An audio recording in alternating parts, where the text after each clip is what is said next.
Hello dear students and welcome back to the channel. तो guys ये जो series है इसमें हम आपको IBPS PO, SBI PO, RRB PO, IBPS clerk, SBI clerk और आरआरबी क्लर्क 6 एग्जाम्स के लिए प्रिपेयर करा रहे हैं और ये वन स्टॉप सॉल्यूशन है आपकी सारे सब्जेक्ट्स के लिए, क्वांट्स, रीजनिंग, इंग्लिश। तो 5 दिन हफ्ते में इसके लेक्चर होते हैं, मंडे टू फ्राइडे, और आई होप आपको इससे हेल्प भी मिल रही होगी। तो पिछले सेशंस में हम प्रोनाउंस के हमने कुछ कॉन्सेप्ट किए थे। अब इस लेक्चर में हम उसी को आगे कंटिन्यू करेंगे और समझेंगे कि और क्या कॉन्सेप्ट हैं प्रोनाउन में जो सीखने वाले हैं। ठीक है, तो हम मल्टीपल लेक्चर कंडक्ट कर रहे हैं गाइज हर एक चैप्टर के ऊपर, ताकि आपको एक भी पॉइंट आपका छूटे ना। तो guys don't forget to like the session and don't forget to subscribe अगर आप यहाँ पे नए हैं तो। और डेली ये वीडियोज़ आपको सुबह मिल जाएंगी क्वांट्स की, दोपहर में मिल जाएंगी रीजनिंग की, और शाम को 4 बजे इंग्लिश की। तो डेली आपको तीनों सब्जेक्ट की क्लासेस मिलती हैं और वीकेंड पे आपको करंट अफेयर्स और जनरल अवेयरनेस की क्लासेस मिल जाती है। तो ये एक जगह है जहां से आप अपने हर एग्जाम को टारगेट कर सकते हो, तो डोंट मिस आउट। बट अगर आपको अपनी स्पीड से प्रिपरेशन करनी है, आपको अपने टाइम पे प्रिपरेशन करनी है, तो हमारा एक बैंकिंग महापैक एग्जाम भी है जो SBI PO, SBI clerk, IBPS PO, IBPS clerk और आरआरबी पीओ, आरआरबी क्लर्क सभी को टारगेट करता है। इसमें आपको रिकॉर्डेड फॉर्म में ऑलरेडी हमने सारे लेक्चर्स रिकॉर्ड करके पहले ही प्रोवाइड कर रखे हैं। साथ साथ इसके चैप्टर वाइज टेस्ट हैं, फुल लेंथ टेस्ट हैं, सॉल्व प्रीवियस ईयर क्वेश्चन हैं, मेंटरशिप प्रोग्राम है, गाइडेंस है और आपकी क्वेरी रेजोल्यूशन, डाउट रेजोल्यूशन है। और ये सब आपको 1 साल, 1.5 साल या 2 साल अकॉर्डिंग टू यू आप अपने चूज कर सकते हो। आप कैसे एनरोल कर सकते हो आप इस कोर्स में गाइस, आपको बड़ा सिंपल तरीका बताता हूँ। आपको कुछ नहीं करना, बस अपने ब्राउजर पे जाना है और edutap.in सर्च करना है, edutap.in। आप हमारे लैंडिंग पेज पे आ जाएंगे और यहीं पे आप नीचे स्क्रॉल करोगे तो पहला ही ऑप्शन है आपका बैंकिंग कोर्सेज। आप इस पर क्लिक कीजिए और नीचे स्क्रॉल करेंगे, आपको मिल जाएगा आपके हमारे बैंकिंग महापैक एग्जाम। ठीक है, अब बैंकिंग महापैक एग्जाम ये आरबीआई वाला भी है, आरबीआई कॉम्बो भी है। जो आरबीआई के स्टूडेंट है जो बैंकिंग की तैयारी करना चाहते हैं ये उनके लिए है, और जो सिर्फ बैंकिंग की तैयारी करना चाहते हैं वो है आपका बैंकिंग महापैक।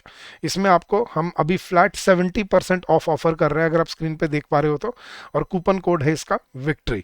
तो ये आपको 70% ऑफ में मिल जाएगा फिलहाल, लेकिन आगे चलते चलते शायद ये डिस्काउंट धीरे धीरे कम हो जाएंगे। तो अभी this is the right opportunity, this is the right time to start your preparation. और ये देखो गाइस, ये 1 साल के लिए है, तो महीने में आपको कोई 200 रुपये भी नहीं पड़ रहा, महीने का 200 रुपये भी नहीं पड़ रहा आपको। सोचो 200 रुपये में यार आप पता नहीं 200 रुपये वैसे कहीं यूज़ कर देते हो, लेकिन अपने फ्यूचर में इन्वेस्ट नहीं कर सकते आप। तो यहाँ पे हम बड़े ही क्यूरेटिव हो जाते हैं, क्रिटिकल हो जाते हैं, हाय वहाँ का इतना मिल रहा है, यहाँ का इतना मिल रहा है। लेकिन आप पिज्ज़ा खाते हुए नहीं सोचते कि ये 400 का है या 600 का है, या आप कोई टी शर्ट या शर्ट जीन्स खरीदते हुए नहीं सोचते 3,000 की है या 2,000 की है। राइट, तो हम जहाँ पे हमें नहीं इकोनॉमिकल होना चाहिए वहाँ पे हम इकोनॉमिकल होते हैं, और जहाँ पे इकोनॉमिकल होना चाहिए वहाँ पे हम ध्यान नहीं देते हैं। तो हम थोड़े कस्टमर वाइज थोड़ा उल्टा है, लेकिन अपने फ्यूचर पे इन्वेस्ट कीजिए, और यही आपको आपकी ज़िंदगी भर के लिए एक रिलायबल जॉब, एक सक्सेसफुल जॉब दिलवाने वाला है।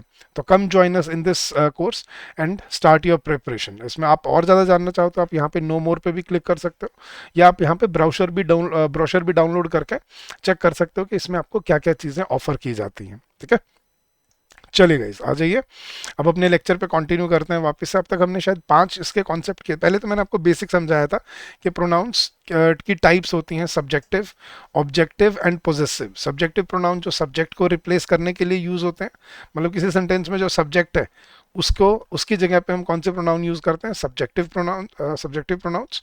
अगर किसी सेंटेंस में कोई ऑब्जेक्ट है और ऑब्जेक्ट को अगर हमने किसी प्रोनाउन से रिप्लेस करना है तो उन प्रोनाउंस को हम क्या बोलते हैं, ऑब्जेक्टिव प्रोनाउंस। और तीसरा था हमारा पोजेसिव प्रोनाउंस, पोजेसिव जो बिलोंगिंगनेस या ऑनरशिप बताते हैं। फिर मैंने 5 कॉन्सेप्ट समझाए थे आपको कि कंपैरेटिव या इक्वालिटी सेंटेंसेस में हमें दोनों सब्जेक्ट को सब्जेक्ट ट्रीट करना होता है, और दोनों की जगह पे सब्जेक्टिव प्रोनाउन लगते हैं। तो हमने क्या बताया था, ही इज टॉलर देन मी नहीं होता। यस गाइज, क्या सीखा था हमने, फटाफट से चैट बॉक्स में बता दो मुझे, he is taller than I या he is taller than me. अब बोला तो आपने शायद आज तक जिंदगी में क्या है, मी, लेकिन याद रखना क्या आता है यहाँ पे, आई, क्योंकि यहाँ पे कंपैरिजन हो रहा है, तुलना हो रही है दो के बीच में, और तुलना में दोनों को बराबर रखा जाता है। तो रूल क्या था कि कभी आपको सेंटेंस में दैन दिख जाए या एज दिख जाए और इसके बाद कोई प्रोनाउन लग रहा है, तो याद रखना वो कौन सा होगा, सब्जेक्टिव। सेकंड हमने किया था गाइस के कभी भी आपको याद रखना है कि किसी सेंटेंस में कभी कोई प्रेपोजिशन या कंजंक्शन, मैंने आपको 2 चीज बताई थी कि कभी आपको सेंटेंस में कोई प्रेपोजिशन या कंजंक्शन के बाद अगर कोई प्रोनाउन लगता दिखे तो याद रखना वो प्रोनाउन कौन से उसमें रहेगा, हमेशा ऑब्जेक्टिव में। ठीक है, क्यों क्यों रहेगा, मैंने कॉन्सेप्ट भी समझाया था, क्योंकि प्रेपोजिशन और कंजंक्शन के बाद ऑब्जेक्ट आता है, एडिशनल इंफॉर्मेशन आती है, तो वो उसको चाहे कहीं भी यूज कर ले, सेंटेंस के स्टार्टिंग में या चाहे सेंटेंस के एंड में। ठीक है, वो रहेगा ऑब्जेक्ट ही, जैसे एक्सेप्ट ही या except him, everyone was ready to participate in the game, except him, क्योंकि सेंटेंस एक्चुअली क्या था, everyone was ready to participate in the game except him. तो ये आपको समझना है, ये एक्सेप्ट क्या थी यहाँ पे, कंजंक्शन। या जैसे everyone was playing along with her, तो अलोंग विद क्या है यहाँ पे, एक प्रेपोजिशन, तो प्रेपोजिशन और कंजंक्शन के बाद कभी प्रोनाउन लगेंगे तो कौन से लगेंगे, हमेशा ऑब्जेक्टिव। जैसे एग्जांपल था, बिटवीन हिम एंड मी होगा, there is an understanding, between he and I नहीं, बिटवीन हिम एंड मी। क्यों, क्योंकि बिटवीन एक प्रेपोजिशन है और प्रेपोजिशन के बाद हम ऑब्जेक्टिव प्रोनाउन लगाते हैं। ये सेंटेंस एक्चुअली क्या था, there is an understanding between him and me. अगर पीछे होता तो हमें दिक्कत ना आती, लेकिन आगे आ गया तो हमें थोड़ी कंफ्यूजन हो जाती है। लेकिन आज के बाद क्या याद रखना है, कोई प्रेपोजिशन या कंजंक्शन चाहे कहीं पे भी यूज हो रहा है, ठीक है, स्टार्टिंग में, बीच में, एंड में, कहीं पे भी यूज हो रहा है, उसके साथ अगर प्रोनाउन लगेगा तो कौन सा लगेगा, हमेशा ऑब्जेक्टिव प्रोनाउन। ठीक है, फिर हमने इसी के एग्जांपल देखे थे, जैसे बट एक कंजंक्शन है, एक्सेप्ट एक कंजंक्शन है, और लेट जो है वो इंपेरेटिव वर्ड है, जो वर्बल इंग्लिश में यूज होता है, ये फॉर्मल इंग्लिश में यूज नहीं होता, ये कम्युनिकेटिव वर्बल इंग्लिश में, मतलब ओरल इंग्लिश में यूज करते हैं। जैसे let us go, go, let him sleep, let me do my work, let us go for a walk. तो लेट के बाद हमेशा ऑब्जेक्टिव प्रोनाउन लगते हैं। बट के बाद, जैसे everyone was there but you, ठीक है, या but him, and no one will help you except her, तो no one will help you except her, except क्या है यहाँ पे, कंजंक्शन है। तो वही पीछे वाला कॉन्सेप्ट था, प्रेपोजिशन या कंजंक्शन के बाद क्या लगेंगे, हमेशा ऑब्जेक्टिव प्रोनाउन। फिर हमने एक रूल किया था गाइस, कि कभी आपको सेंटेंस में टू या लाइक, ये भी प्रेपोजिशन ही होते हैं, इसके साथ अगर, इनके बाद अगर प्रोनाउन लगे तो भी क्या रहेंगे, वो ऑब्जेक्टिव। ये वही वाला कॉन्सेप्ट कंटिन्यू हो रहा है, बस टू के लिए मैंने आपको कुछ आई ओ आर एंडिंग वर्ड्स लिखवाए थे, याद है आपको, senior, junior, interior, exterior, superior, inferior, prior, posterior, और प्रेफर एंड एल्डर। मैंने कहा था इन वर्ड्स के साथ याद रखना, कभी दैन नहीं लगता, टू लगता है, क्योंकि ये कंपैरेटिव वर्ड्स नहीं होते। और दूसरी चीज, अगर टू लगता है तो इनके बाद she is senior to me, he is junior to her, ठीक है, Apple is superior to Samsung, मतलब ये कंपैरिजन नहीं होते, ये क्या होते हैं, पोजिशनल वर्ड्स होते हैं। या जैसे लाइक आ जाए, we want good people like, he नहीं, him, he senior than me नहीं, ही सीनियर टू मी। तो यहां तक हमने पिछले कॉन्सेप्ट में, पिछले लेक्चर में कवर किया था, राइट। अब आगे चलते हैं गाइस, और आगे इसका आगे वाला पार्ट कवर करते हैं, कुछ और कॉन्सेप्ट आज हमने कवर करने हैं, तो शुरू करते हैं गाइस। देखो, जब, अब रिफ्लेक्सिव प्रोनाउन पहले समझो गाइस होते क्या है, ये मैंने शुरू में आपको थोड़ा सा बताया था, लेकिन मैंने अभी कहा था कि जब रूल आएगा ना तब आपको एक्सप्लेन करूंगा। तो इसमें कुछ और टाइप्स हैं जो अभी हमने सीखनी है, जिसको हम बोलते हैं रिफ्लेक्सिव प्रोनाउंस। अब रिफ्लेक्सिव प्रोनाउंस क्या होते हैं गाइस, रिफ्लेक्स का मतलब क्या होता है, देखना, जब किसी सेंटेंस, देखना दोनों में मैं एग्जांपल से समझाता हूँ। मैं बोलता हूँ यार, आई हैव डन दिस वर्क, क्या मतलब है इस सेंटेंस का गाइस, बताना जरा एक बार। I have done this work, मैंने ये काम कर लिया है। और फिर अगर मैं इसी सेंटेंस में अगर ये बोल दूंगा, इस देखना, आई हैव डन दिस वर्क, लेकिन अगर मैं ये बोलूं आई have done this work my self, अब क्या फर्क है दोनों सेंटेंसेस में गाइस, बता सकते हो। आई have done this work and I have done this work my self. अगर आप ये सोच रहे हो कि सर पहले, अब सेकंड सेंटेंस में मैं कह रहा हूँ ये काम मैंने खुद किया है, और पहले वाले में क्या सर वो किसी की हेल्प से किया होगा, मतलब पहले वाले में मैं झूठ बोल रहा था, इसका मतलब कि मैंने ये काम किया है। तो ये नहीं होता कि मैंने को अकेले किया है या किसी की मदद से किया है। देखना, आई हैव डन दिस वर्क क्या होता है, ये सिंपल स्टेटमेंट है, इसमें मैं फोकस कर रहा हूँ मेरे काम करने पे, कि आई हैव डन दिस वर्क, मैंने काम पूरा कर लिया है। लेकिन सॉरी गाइस, सॉरी यार, मौसम बदल रहा है, बारिश हो रही थी कुछ दिनों से ना, तो ठंड लग रही है, तो चलो sorry. I have done this work का मतलब क्या है, मैंने ये काम कर लिया है। And I have done this work my self में क्या फर्क है गाइस, ये काम मैंने खुद किया है, यही तो फर्क है हिंदी बोलने पे अगर आओ तो ये मैंने ये काम कर लिया है और मैंने ये काम खुद किया है। तो दोनों में फर्क क्या है, ऐसा नहीं है कि पहले मैंने किसी और से करवाया था अब मैंने खुद किया है, नहीं। अब डिफरेंस क्या, देखो गाइस, माई सेल्फ यहाँ पे क्या है, मेरा रिफ्लेक्सिव प्रोनाउंस। रिफ्लेक्सिव प्रोनाउन क्या होता है गाइस, देखना, जब मुझे सेंटेंस में जो भी एक्शन हो रहा है, जो भी बात हो रही है, उसका सारा एम्फोसिस मुझे वापस किस पे लेके जाना है, सब्जेक्ट पे। मतलब खुद पे, मतलब जो सेंटेंस का सब्जेक्ट है उसके ऊपर, ठीक है, तब हम यूज करते हैं रिफ्लेक्सिव प्रोनाउन। जैसे मैं बोलता हूँ she told me the truth, क्या मतलब है, उसने मुझे सच बताया दिया था। She told me the truth, उसने मुझे सच बताया था, ठीक है। और अगर मैं बोलता हूँ she told me the truth her self, उसने मुझे सच खुद बताया था, तो पहले भी तो उसी ने बताया था, लेकिन अब मैं क्या, किस चीज पे एम्फेसिस देना चाह रहा हूँ, किस चीज पे जोर देना चाह रहा हूँ, उसके खुद के सेल्फ के ऊपर, कि उसने खुद ये काम किया है। तो रिफ्लेक्सिव प्रोनाउन कब यूज होते हैं गाइस, जब सब्जेक्ट जो काम कर रहा है और वो ये कहना चाहता है कि ये काम मैंने खुद से किया है या खुद पे किया है। मतलब सिंपल समझो गाइस, जब सेंटेंस का सब्जेक्ट और सेंटेंस का ऑब्जेक्ट एक ही इंसान हो, मतलब मैं कह रहा हूं कि ये काम मैंने किया है और मैंने खुद किया है, तो मैं कह रहा हूं और खुद के लिए कह रहा हूं, तो जब मैं सेंटेंस का सब्जेक्ट भी हूं और ऑब्जेक्ट भी हूं, तब मैं क्या यूज करता हूं, reflexive pronoun. When the same person is the subject and object, it is necessary to use reflexive pronouns. Example सुनना गाइस, जैसे मान लो आप क्लास में आते हो और आपके हाथ पे पट्टी बंधी हुई है, ठीक है, मैं बोलता हूँ अरे क्या हुआ यार, चोट लग गई, बोला हाँ सर चोट लग गई, मतलब कैसे, कहा सर कुछ नहीं, मैं वो बाइक चला रहा था, बाइक से गिर गया। तो आई हर्ट, अब एग्जांपल सुनना गाइस, आई हर्ट मी, अब देखो मैं हर्ट किसी और को भी कर सकता हूँ, आई हर्ट हिम, या आई हर्ट यू, या आई हर्ट माई ब्रदर, मैंने उसको चोट मारी या उसको दुख पहुंचाया।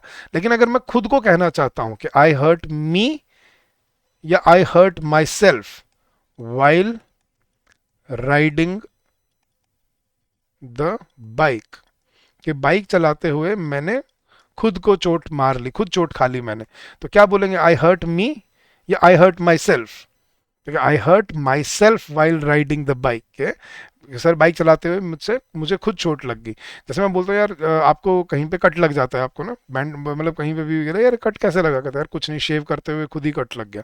तो आई कट मी या I cut myself while shaving this morning, तो I cut myself while shaving this morning, ठीक है, या I cut myself shaving this morning, सीधा भी बोल सकते हैं, ठीक है। तो अब मतलब पर्पज क्या है, जब सेंटेंस का सब्जेक्ट और ऑब्जेक्ट एक ही इंसान है, जब आप ये कहना चाह रहे हो कि ये काम खुद पे खुद किया गया है, ठीक है, मैंने खुद किया है या खुद पे किया गया है, तो हम क्या लगाते हैं हमेशा, रिफ्लेक्सिव प्रोनाउन। तो I cut me shaving this morning नहीं, I cut myself shaving this morning. He told me himself, she came here by herself, वो खुद आई थी, उसने मुझे खुद बताया था। तो ये जो खुद वाली सेंस होती है ना, ये हम यूज करते हैं रिफ्लेक्सिव प्रोनाउंस में। अब किसका क्या रिफ्लेक्सिव होता है, पहले मैं आपको वो लिखवा देता हूँ, ये भी नोट कर लेने का। इस आई का रिफ्लेक्सिव क्या होता है, माई सेल्फ। ही का क्या होता है, हिम। हिज कई बार ना वो पेपर में ये लिख के देता है हिज सेल्फ, हिज सेल्फ कुछ नहीं होता, हिम सेल्फ होता है। शी का क्या होता है गाइस, हर सेल्फ, ठीक है। अब वी का क्या होता है, अब वी प्लूरल है, प्लूरल के लिए अब हम क्या बनाते हैं, एफ हटा के वी ई एस, नाउन्स में किया था ना हमने, जिस नाउन के जिस किसी के वर्ड के नाउन एंड में एफ आता है और उसको प्लूरल बनाना है, तो एफ, और एफ ई वाले वर्ड्स के सामने हम क्या लगाते थे, वी ई एस, जैसे हाफ का हाव्स, काफ का काव्स, तो ऐसे ही आर सेल्फ का आर सेल्व्स। दे का गाइस क्या बनेगा, अब दे भी प्लूरल है तो दे का, अब दे का कई बार बच्चे देयर सेल्फ लिख देते हैं, देयर सेल्फ कोई वर्ड नहीं होता गाइस, क्या होता है, देम सेल्व्स, ठीक है। अब यू, अब यू देखो गाइस, यू दो के लिए यूज होता है, सिंगुलर के लिए भी और प्लूरल के लिए भी। तो यू अगर आप एक इंसान को बोल रहे हो तो आप क्या बोलोगे, you can do it your self. और अगर आप एक से ज्यादा को रेफर कर रहे हो तो आप क्या बोलोगे, your self, you all can, you all can do it your self. तो योर सेल्फ एक के लिए होता है और एक से ज्यादा के लिए योर सेल्फ यूज होता है, और इट के लिए क्या यूज होता है गाइस, इट सेल्फ, ठीक है। तो ये हैं सारे आपके रिफ्लेक्सिव प्रोनाउंस, आई का माई सेल्फ, ही का हिमसेल्फ, शी का हर सेल्फ, वी का आर सेल्फ, दे का देम सेल्फ, यू का your self and your self, और इट का क्या होता है, इट सेल्फ, ठीक है। चलो गाइज, तो ये है जो हमें अभी समझना है कि रिफ्लेक्सिव प्रोनाउन क्या होते हैं। जब हम काम खुद पे करना होता है हमें, तो हम क्या यूज करते हैं, रिफ्लेक्सिव प्रोनाउन, और कौन सा रिफ्लेक्सिव प्रोनाउन किसका क्या होता है, ये हमने आज सीखा है, ठीक है। चले गाइज आगे, अब इस रिफ्लेक्सिव प्रोनाउन का एक रूल और करवाऊंगा अभी आपको, जो बहुत इंपॉर्टेंट रूल है, वो ध्यान से समझना, क्योंकि पेपर में अगर आता है तो वो रूल आता है, ये तो चलो हमें फिर भी पता है। I did it myself, she cut, he cut himself while shaving, या he hurt himself while playing football, कि उसको चोट कैसे लगी, फुटबॉल खेलते हुए खुद ही चोट लग गई उसको, तो he hurt himself while playing football. तो वो तो हम समझ आ जाएगा, लेकिन अभी एक और रूल करवाऊंगा, बट उससे पहले देखना गाइस, अब पहले मैं आपको ना सब्जेक्ट वर्ब एग्रीमेंट से समझाता हूँ, ठीक है। सब्जेक्ट वर्ब एग्रीमेंट याद है गाइस, मैंने आपको कुछ वर्ड्स करवाए थे, each, everyone, everybody, someone, somebody, no one, nobody, anyone, anybody, one, any और एवरी। इनमें हमने क्या रूल सीखा था कि अगर ये वर्ड सेंटेंस की स्टार्टिंग में आएंगे तो आंख बंद करके मान के चलना वर्ब क्या रहने वाली है, सिंगुलर, ठीक है। नाउ अब इसी रूल को मैं कंटिन्यू करता हूं। अब मेरा क्वेश्चन सुनना guys, everyone has a responsibility, हाँ जी, क्या आना चाहिए गाइस यहाँ पे, टुवर्ड्स हिज फैमिली या टुवर्ड्स देयर फैमिली, कि हर इंसान की अपने परिवार के प्रति क्या होती है, एक जिम्मेदारी होती है। तो एवरीवन, अब देखो एवरीवन आ गया, हमें ये तो समझ आ गया कि इसके साथ वर्ब सिंगुलर होगी, ये तो हमें क्लियर है। लेकिन अब ये बताना गाइस मुझे फटाफट से चैट बॉक्स में यहाँ पे क्या आना चाहिए, everyone has a responsibility towards his family या टुवर्ड्स देयर फैमिली। अब मन में आ रहा होगा सर, बहुत लाख बहुत सभी लोगों की बात हो रही है तो देयर फैमिली नहीं आना चाहिए, वेरी वेल डन गाइस, लेकिन ये गलती कर मत देना कभी। यहाँ पे देखो सिंपल सा रूल समझाता हूं, अगर सेंटेंस का सब्जेक्ट सिंगुलर है, अगर सेंटेंस की वर्ब सिंगुलर है, तो उसका कॉरेस्पॉन्डिंग प्रोनाउन प्लूरल कैसे हो जाएगा। हर इंसान की जिम्मेदारी बनती है उसके परिवार के प्रति या उनके परिवार के प्रति। अब एक इंसान के कितने परिवार होते हैं भाई, तो हर इंसान की अपने परिवार के प्रति एक जिम्मेदारी होती है। समझ आ रहा है गाइस, तो जब ऐसे आपको वर्ड मिलते हैं ना सिंगुलर, या कोई न्यूट्रल जेंडर वर्ड मिले, ठीक है, जैसे मैंने बोलता हूं each committee member has a duty to tell the truth to their employees या टू हिज एम्प्लॉयज, एवरी आ गया ना, every committee member has a duty to tell the truth to their employees, नहीं टू हिज एम्प्लॉयज, क्योंकि first जो subject है वो क्या है, सिंगुलर है। समझ आ रही है चीज। अब जैसे मान लो और एग्जांपल देता हूँ गाइस, अ डॉक्टर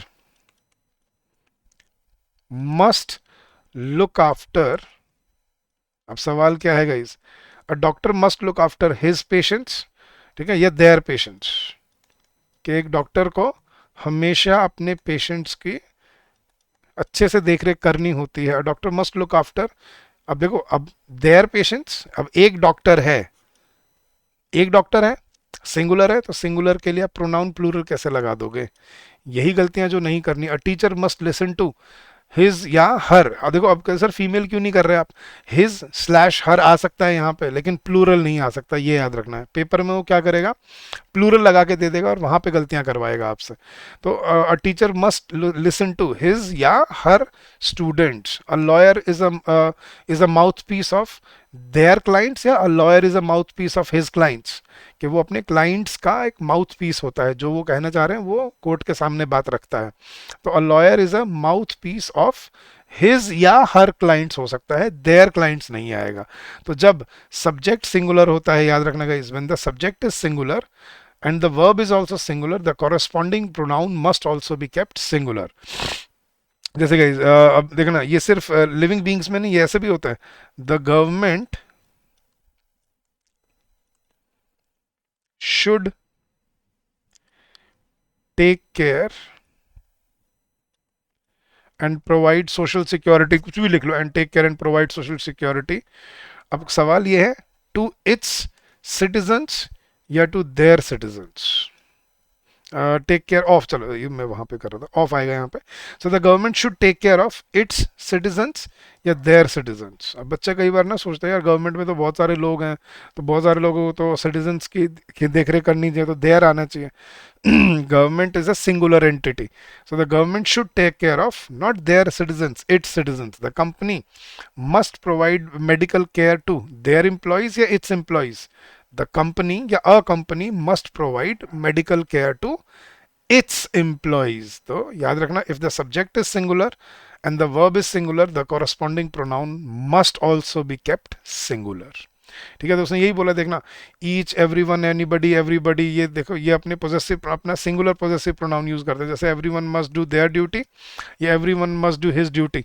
अब शायद आपकी आदत यहाँ पे देयर बोलने की है, everyone in the society has to do their duty, या everyone in the society has to discharge their duty honestly. Their duty नहीं, एवरीवन है तो हिज ड्यूटी आएगा। तो आज के बाद सब्जेक्ट वर्ब एग्रीमेंट को, मैंने कहा था ना कि सब्जेक्ट वर्ब एग्रीमेंट को अच्छे से सीखना, क्योंकि आगे वाले इतने चैप्टर में यही इसी के कॉन्सेप्ट यूज होते दिखेंगे आपको, तो यहाँ भी उसी का ही कॉन्सेप्ट यूज हो रहा है। ठीक है, चलेगा, इस ये तो समझ आ गया। अब मेरा अगला अगला क्वेश्चन सुनना, फिर अगर ये समझ आ गया आपको तो मुझे इसमें बताना क्या क्या आना चाहिए। वन शुड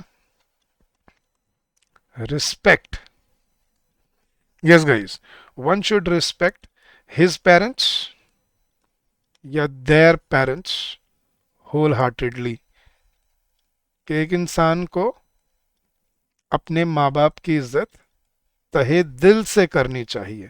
तो one should respect his parents या देयर पेरेंट्स होल हार्टेडली, क्या आना चाहिए गाइस? अब देखो वन है तो क्लियर है, देयर तो नहीं आ सकता, राइट? तो यहाँ पे क्या आना चाहिए था? हिज। बट अब एक और एक्सेप्शन सुनना गाइस इसी रूल का, यहाँ पे हिज भी नहीं आएगा, यहाँ पे क्या आएगा? One's. One should respect one's parents wholeheartedly. अब इसी का दूसरा रूल सुनना क्या है, कि अगर, अब इसको क्या बोलते हैं गाइस हम, ये नॉर्मल वन नहीं है, ये यूनिवर्सल वन होता है। नॉर्मल वन जो होता है ना, जैसे one of my friends has lost his bag, वो कोई दिक्कत नहीं है। One of the employees was fired today, वो नॉर्मल वन है। लेकिन जो यूनिवर्सल वन होता है ना, यूनिवर्सल वन का मतलब क्या है, कि बात किसी एक को लेके बोली गई है, लेकिन वो अप्लाई किस पे, कितनों पे हो रही है? सभी पे। उसको बोलते हैं यूनिवर्सल वन। तो जैसे मैं बोलता हूँ one should one should follow the rules of traffic, ठीक है, या one must look after one's family members in the time of crisis. तो ये जो वन होता है ना, ये एक के लिए नहीं है, ये हर एक के लिए बात है, कि एक इंसान को मुश्किल के वक्त में अपने परिवार वालों की देख रेख करनी चाहिए, या एक इंसान को अपने माँ बाप की इज्जत तहे दिल से करनी चाहिए। तो ये जो यूनिवर्सल वन होता है ना, एक इंसान को, वो कौन एक इंसान है वो पता नहीं है, लेकिन वो सबको रेफर कर हो रही है, बात है सभी के लिए बोली जा रही है।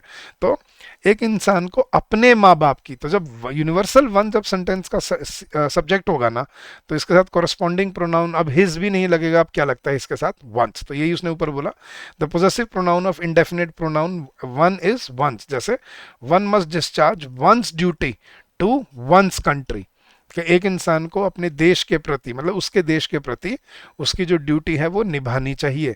तो वन मस्ट डिस्चार्ज, अब देखो दो बार वंस आया है, जितनी बार लगेगा उतनी बार वंस आएगा। One must discharge one's duty to one's country. एक एग्जांपल बताता हूँ, पेपर बहुत साल पहले क्वेश्चन में आया था, ठीक है, जैसे एक एग्जांपल सुनना guys, he believed that one should respect the religions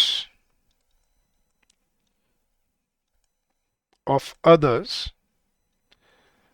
as much as his own। अब ये ऐसा सेंटेंस बना के उसने क्या किया, यहाँ तक उसको ए पार्ट में कर दिया ब्रेक, यहाँ तक उसको बी पार्ट में कर दिया ब्रेक, यहाँ तक उसको सी पार्ट में कर दिया, यहाँ तक डी पार्ट बना दिया, और एक उसने फिर नो एरर दे दिया था, और पूछा कि इसमें किस पार्ट में एरर है। अब जिसको ये क्लिक नहीं किया, अब देखो गाइस, जो रूल रट के गया है उसको तो नहीं समझ आएगी, उसको याद नहीं रहेगा, ऐसा छोटा सा रूल है, ठीक है। अब कौन सा सेंटेंस में कौन सा रूल लगना है, अपने आप थोड़ी वहाँ पे वो आ जाएगा, उसके लिए कॉन्सेप्ट पता होना चाहिए, सब्जेक्ट की आइडेंटिफिकेशन होनी चाहिए।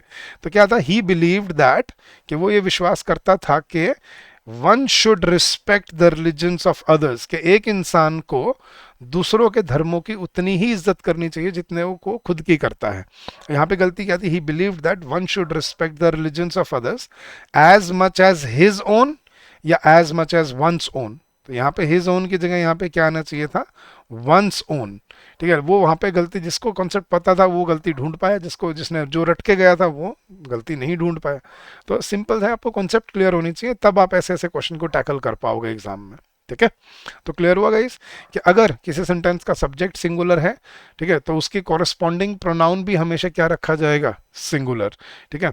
और अगर यूनिवर्सल वन है किसी सेंटेंस का सब्जेक्ट, तो उसका कोरस्पॉन्डिंग क्या रखा जाएगा, हमेशा वंस, यूनिवर्सल वन का वंस, और बाकी जो न्यूट्रल वर्ड है या सिंगुलर वर्ड है उनका जो कॉरस्पॉन्डिंग प्रोनाउन है वो हिज रहेगा, या अगर फीमेल को रेफर कर रहे हो तो हर रहेगा, देयर नहीं बनेगा।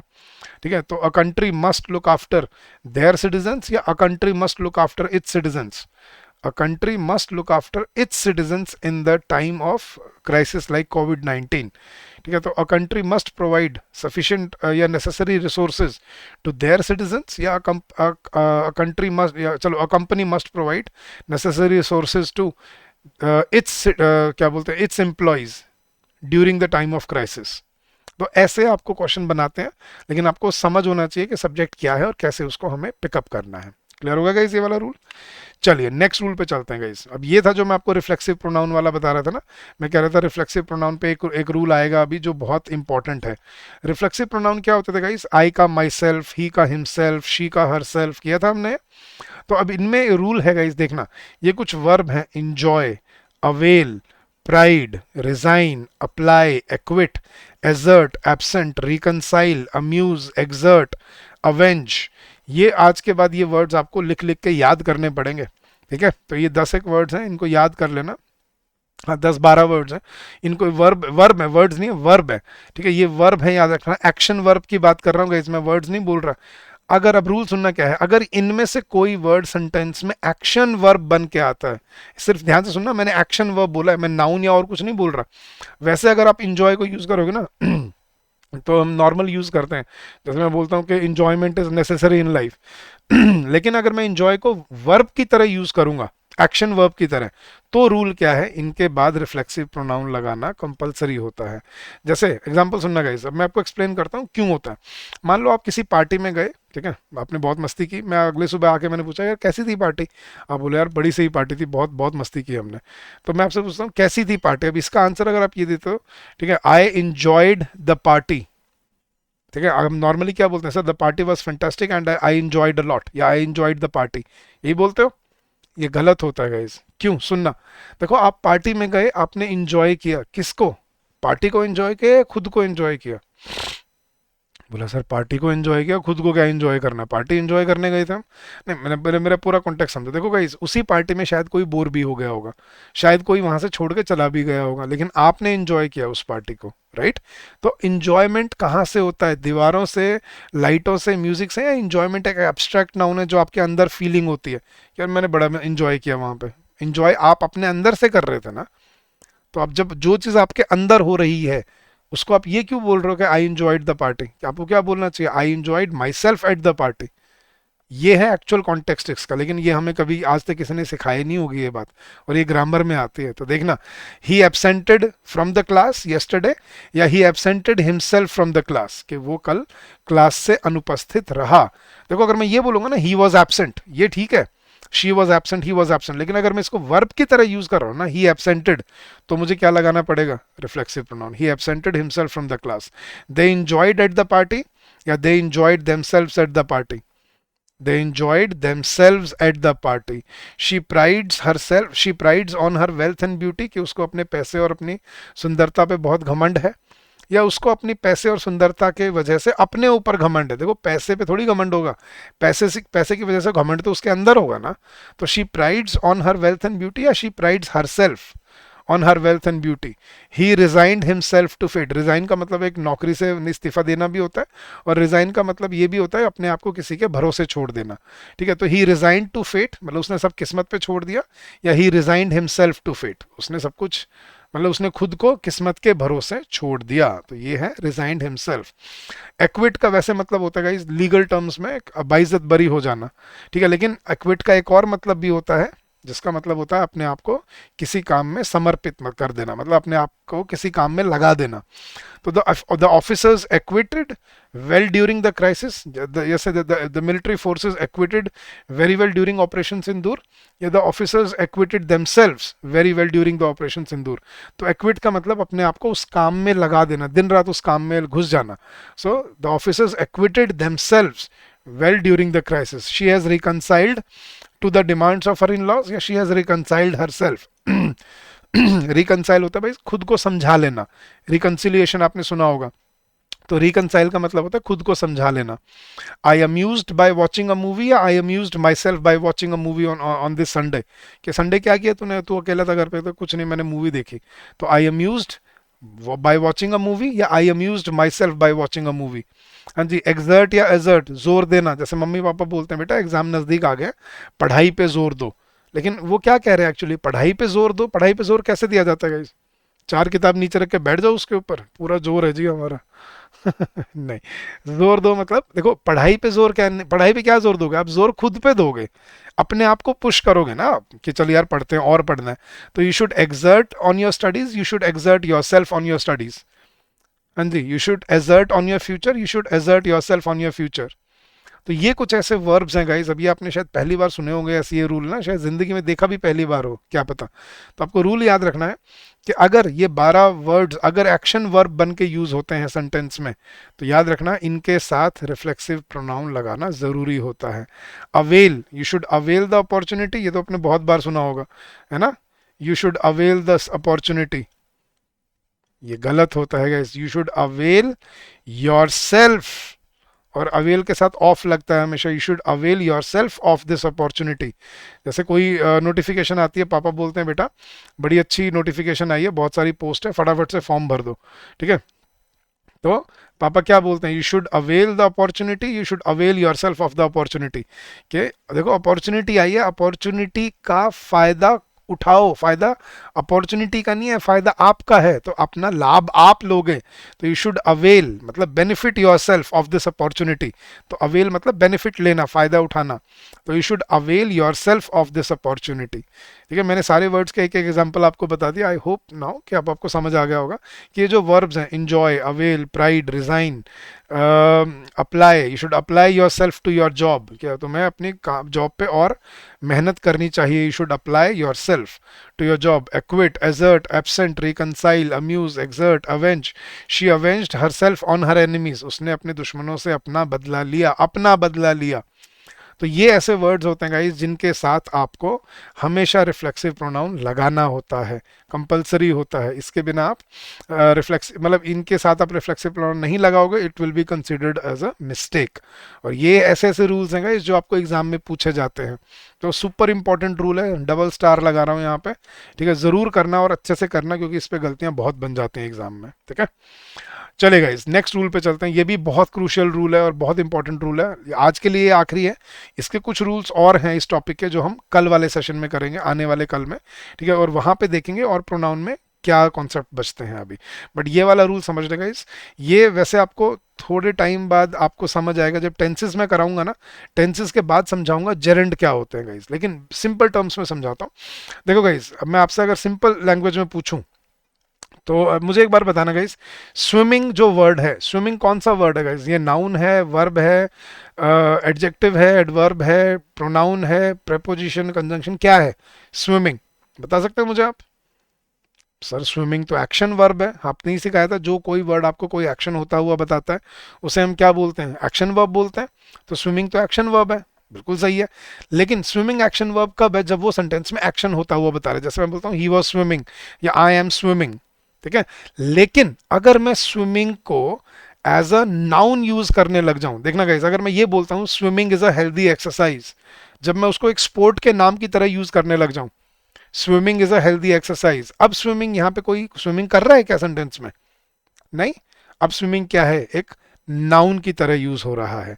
तो गाइज ये समझना है, जब कोई वर्ब, ठीक है, जब कोई एक्चुअली जो वर्ब है एक्शन वर्ब है, लेकिन अगर हम उसको नाउन की तरह यूज करते हैं सेंटेंस में, उसको बोला जाता है गाइस जेरेंड, ठीक है। अब ये आगे मैं और डिटेल में समझाऊंगा जब मैं टेंसेस के बाद ये वाला चैप्टर कवर करूंगा ना, एडवांस वर्ब वाला, बट ब्रीफली मैंने आपको समझाया, जैसे मैं बोलता हूँ running is good for your health, अब running is good for health, यहाँ पे कोई रनिंग कर नहीं रहा है, रनिंग यहाँ पे as a name of a process की तरह यूज हो रहा है, नेम ऑफ अ एक्शन की तरह यूज हो रहा है, तो यहाँ पे रनिंग वर्ब नहीं है, क्या है, नाउन है। Sleeping on time is crucial for young kids, के छोटे बच्चों के लिए टाइम पे सो जाना बहुत जरूरी होता है, तो यहाँ पे कोई सो नहीं रहा है, यहाँ पे स्विमिंग स्लीपिंग को मैं कैसे यूज कर रहा हूँ, एज ए जेरेंड। तो जेरेंड का मतलब समझना गाइस, कि कभी भी सेंटेंस में हम वर्ब की आईएनजी फॉर्म को अगर हम नाउन की तरह यूज कर रहे होते हैं तो उसको क्या बोला जाता है इंग्लिश में? एक जेरेंड बोला जाता है। अब ध्यान से सुनना गाइस, रूल क्या है, अगर कभी सेंटेंस में कोई जेरेंड यूज हो रहा है, मतलब कोई एक्शन नहीं है, हम एक्शन वर्ब को नाउन की तरह यूज कर रहे हैं, तो उससे पहले अगर कभी प्रोनाउन आता है तो वो कौन सा आना चाहिए? देखना गाइस, मैं एग्जांपल देता हूँ। मान लो आप कहीं किसी ट्रेन में या बस में जाते हो और वहां पे कोई सीट खाली होती है, या कहीं पे आपको मतलब कोई टेबल पे दो लोग बैठे हैं, एक जगह खाली है और कहीं जगह नहीं है। आप उनसे बोलते हो कि यार देखो और कहीं जगह खाली नहीं है, क्या आप मैं यहाँ बैठ जाऊँ इस कुर्सी पे? क्या आपको मेरे यहाँ बैठने से कोई एतराज तो नहीं है? तो मैं उसी का एग्जाम्पल बना रहा हूँ। Do you have any objection to, अब क्वेश्चन सुनना guys, do you have any objection to I sitting here, me sitting here, या माई सिटिंग हेयर? क्या आपको मेरे यहां बैठने से कोई एतराज है? Do you have any objection to I sitting here, me sitting here, या माई सिटिंग हेयर? अपनी फर्स्ट इंस्टिंक्ट से बताना गाइस। अगर आप ये सेंटेंस बनाते तो चैट बॉक्स में बताओ आप यहां पे क्या यूज करते हैं, आई, मी या my? Do you have any objection to I sitting here, do you have any objection to me sitting here, या do you have any objection to my sitting here? Sir या तो मी लगाते या आई लगाते, है ना? ये मोस्टली आप मी बोल रहे होगे, कोई एक आधा है जो बोलेगा आई है, लेकिन ध्यान से सुनना गाइस, ना यहाँ पे मी आएगा ना यहाँ पे आई आएगा, यहाँ पे क्या आएगा? माय, मतलब पोजेसिव प्रोनाउन। ठीक है, पोजेसिव किया था ना हमने, आई का मी ऑब्जेक्टिव और माई क्या था? Dependent possessive pronoun. तो अब ध्यान से सुनना गाइस, पोजेसिव प्रोनाउंस जब कभी सेंटेंस में, देखो मैं यहाँ कोई बैठा नहीं है, मैं क्या बोल रहा हूँ, क्या आपको मेरे यहाँ बैठ जाने से कोई एतराज है? सवाल मेरा एतराज के ऊपर था, मैं बैठा नहीं हूँ अभी यहाँ पे। तो जो सिटिंग है ये क्या है यहाँ पे? ये जेरेंड की तरह यूज हो रहा है। आप जेरेंड भी छोड़ दो, आप बस इतना याद रख लो चलो, कि कभी वर्ब की आईएनजी फॉर्म से बिल्कुल जस्ट पहले अगर कभी आपको प्रोनाउन लगाना पड़े तो वो प्रोनाउन सब्जेक्टिव नहीं, ऑब्जेक्टिव नहीं, कौन सा यूज होगा? पोजेसिव। एग्जांपल देखना guys, I do not like he, him या his talking to me rudely. अब ये क्यों होता है गाइस? देखना, आई मतलब मैं, मी मतलब मुझे, और माई मतलब मेरे, राइट? ही मतलब वो, हिम मतलब उसे, और हिज मतलब उसका। तो जब मैं बोल रहा हूं क्या आपको मैं यहां बैठने से, मुझे यहां बैठने से, या मेरे यहां बैठने से कोई एतराज है? मेरे, मेरे किससे बोला जाता है? माई से। देखना मैं क्या बोल रहा हूँ, मुझे उसका रूडली बात करना अच्छा नहीं लगता। हाँ जी गाइस, तो मैं उसका, तो मुझे वो रूडली बात करना, मुझे उससे रूडली बात करना, या मुझे उसका रूडली बात करना अच्छा नहीं लगता? हिंदी में सही बोल रहे हो आप, लेकिन इंग्लिश में ठीक नहीं कर रहे शायद, है ना? यही गलती है आपकी इंग्लिश में जो कर जाते हैं। तो क्या आएगा? I don't not like he, him या his talking to me rudely, कि मुझे उसका मेरे साथ रूडली बात करना पसंद नहीं है। His father objected to I, me या माई एंटरिंग द रूम, कि उसके पिताजी ने मुझे कमरे में उसके पिताजी ने मेरे, मैं, मुझे या मेरे कमरे में अंदर आने से एतराज जताया।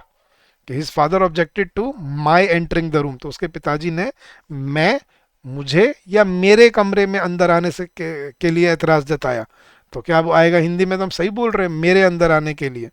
ठीक है, अ, जैसे आई रियली हेट शी, अब हर, चलो इसमें शी का हर ऑब्जेक्टिव भी हर होता है, पोजेसिव भी तो हर ही होता है। तो आई रियली हेट, मैं तीनों लिख दिया जस्ट इन केस, ठीक है? ये सब्जेक्टिव है, ये ऑब्जेक्टिव है, ये पोजेसिव है, लिख भी देता हूँ।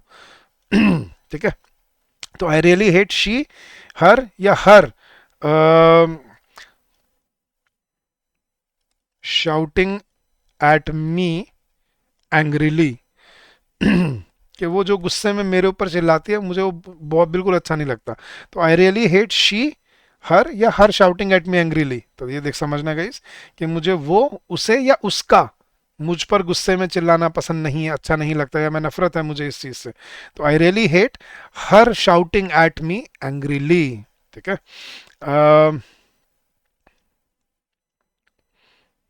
आई I could not imagine, yes guys देखना, आप यहाँ पे आप क्या लगाते? I could not imagine you या योर बाइंग दिस हाउस, कि मैं अभी सोच के बना रहा हूँ आपके सामने सेंटेंसेस, कि भाई मैं तो इमेजिन भी नहीं कर सकता था कि तुम ये घर खरीदोगे। तो आई could not imagine you buying this house या योर बाइंग दिस हाउस। तो यहाँ पे क्या आएगा, देखा वर्ब की आईएनजी फॉर्म से पहले अगर कभी, बिल्कुल जस्ट पहले अगर कभी प्रोनाउन आ रहा है तो याद रखना वो कौन सा रखा जाएगा, हमेशा पोजेसिव प्रोनाउन। समझ आ रहा है? अब ये हमने, ये ऐसे ऐसे रूल्स हैं इस प्रोनाउन के जो हमें कभी किसी ने सिखाए ही नहीं है, और अब इनको सीख के समझ के और इनको फॉलो करना पड़ेगा अपनी डे टू डे लाइफ में, तब आप इनको कंट्रोल कर पाओगे।